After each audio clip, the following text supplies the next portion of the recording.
And you're going to hear about Sarah Boone and her struggles, her mental health struggles.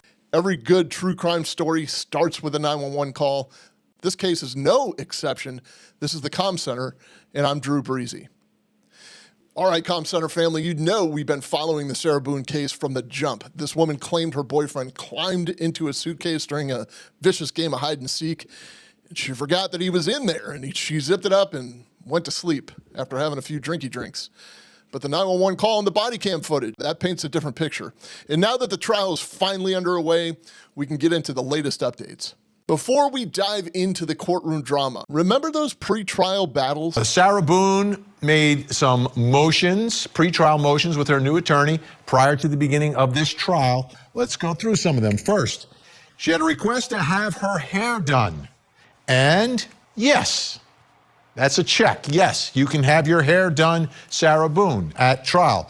Request to wear civilian clothes. Check. You will get to wear your civilian clothes. Not all uncommon. They normally allow the defendants to wear civilian clothes so they don't look like defendants. Okay, request to have her makeup done. Not happening. They had to draw the line somewhere. It seems like corrections had a little problem with that. Can't have it done. So she'll have her hair done, but she's not going to have the professional makeup artist come in. Request to have shackles and restraints removed during the trial. Yes, that would be prejudicial. And finally, this is the big one, folks. Request to have her interrogation video suppressed, kept out of evidence. It's coming in. It is coming in, folks, the interrogation video where she makes a lot of statements. She's all over the place, and in statements that may be considered inconsistent with the defense in this case. The defense tried to block that chilling 911 call. They said it would prejudice the jury. The call is in, folks. It's going to play a big role in this trial, and that should underscore the importance of the 911 operator. Office. And how long have you held that position? 24 years. And tell us, what are your duties as a 911 call taker? I answer phones for an emergency, non-emergency, medical, which I transfer to the medical side of the business. And is it the regular practice of Orange County to record 911 calls? All lines are recorded. And 911, what is the location of your emergency? 4748 Branch Court, apartment 3. 4748, what's the street name? Branch, F-R-A-N-T-D. And the appointment number? 3. Is this a police or medical? My boyfriend is dead. Day one of the trial was explosive. The prosecution came out strong, laying out their case for a deliberate murder. They focused on the timeline, emphasizing the hours Sarah Boone waited before calling 911. What you will not hear are tears. You will not hear sorrow. You will hear a certain level of concern. My boyfriend and I were playing last night. Put him in a suitcase, and we were playing hide and seek kind of thing. I fell asleep. Found him dead in the suitcase this morning. I don't know what happened. He had blood coming out of his mouth. Don't know if it was an aneurysm. Pulled him out of the suitcase, tried to give him CPR. He was in the suitcase and I fell asleep. He's not awake, he's purple, he's not breathing. There's some instructions about how to do CPR given to her, asking about whether an AED is available to shock his heart. It's too late. He's cold, he's stiff, he's purple. We were playing hide and seek. We were playing hide and seek. This is horrible. This is horrific what happened. Like, what happened? We were playing hide and seek last night and I fell asleep. It definitely raises some red flags, though, doesn't it? The defense, though, stuck to the accident story. The pull handle is broken off. And they've attached a little paper clip that's got the rubber around it, and that's how they pull it back and forth. Well, she comes down the steps, she sees him getting in and settling in the suitcase. So she walks over there and, they see each other, they smile and laugh, and she zips him up. And she zips him up and they laugh for a while.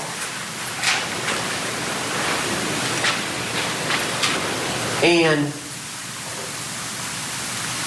they carry on, she sits on the couch, and at some point he says, "I can't breathe."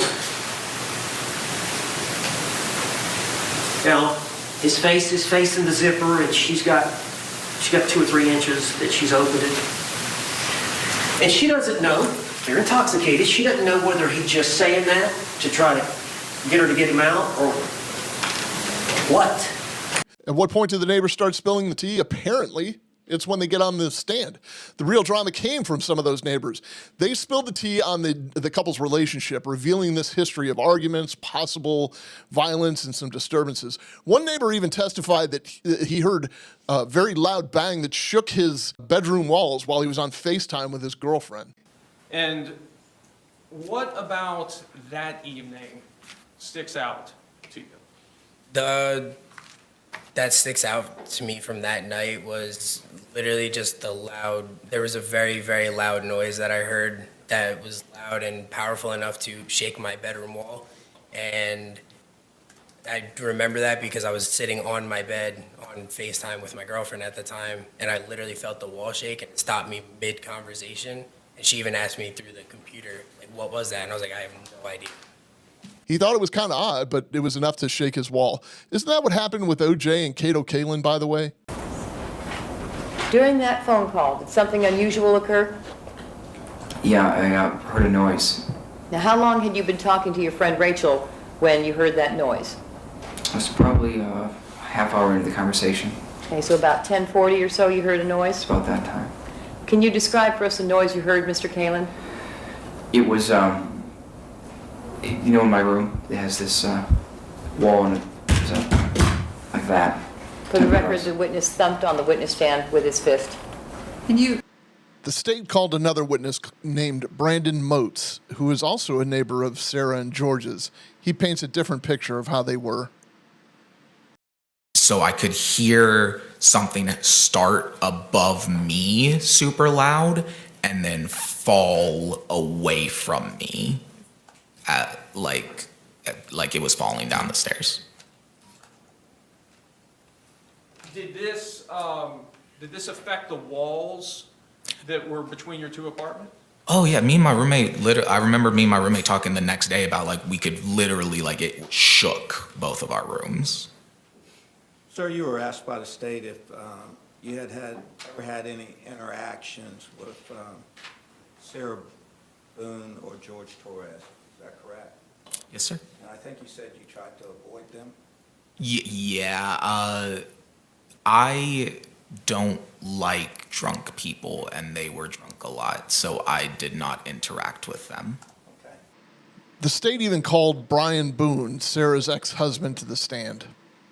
Did you do you recall the events that occurred, I guess, first on the late evening of February 23rd, 2020?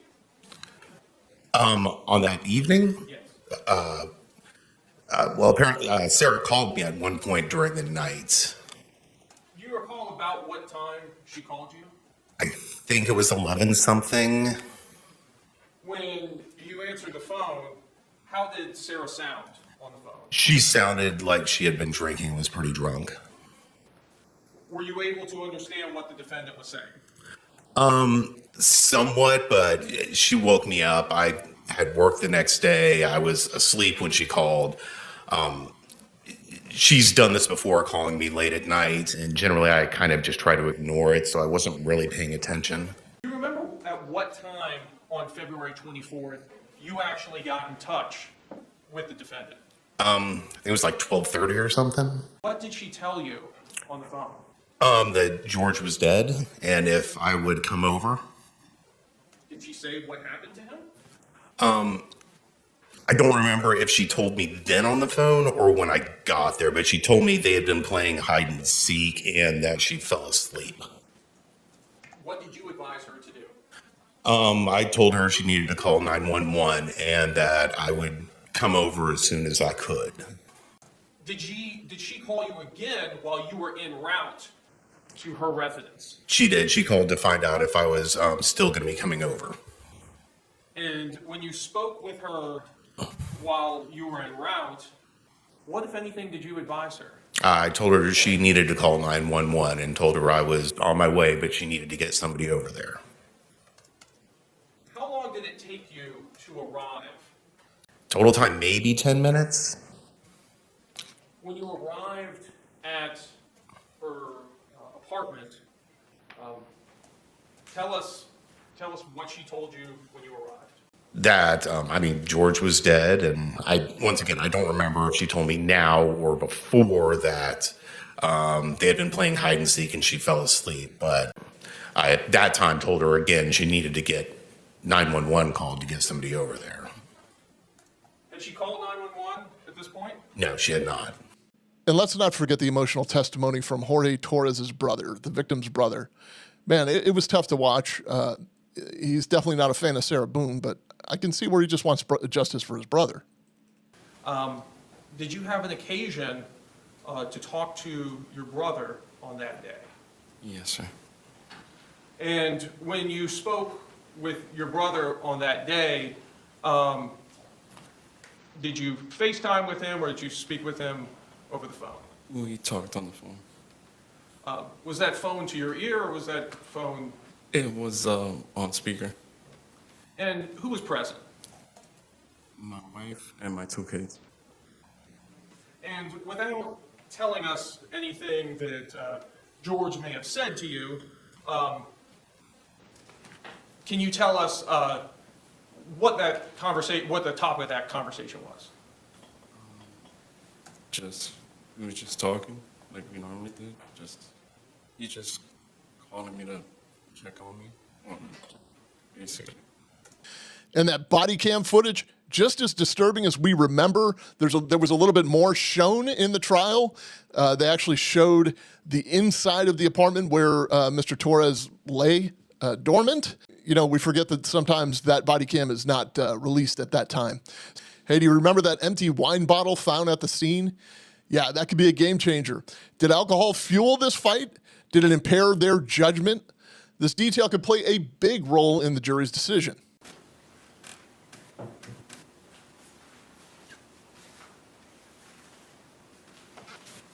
What is the contents of State 6?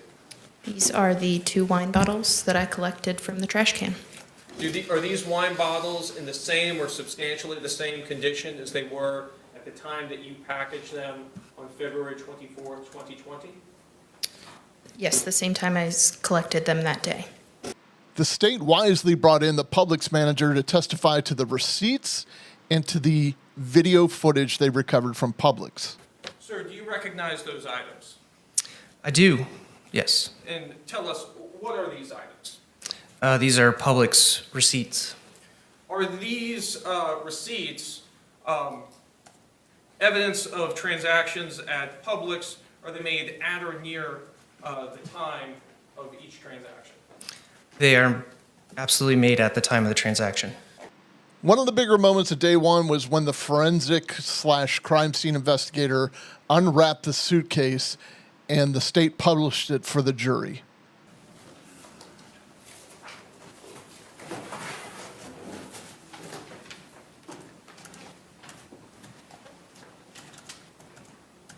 Can you open the inside of it?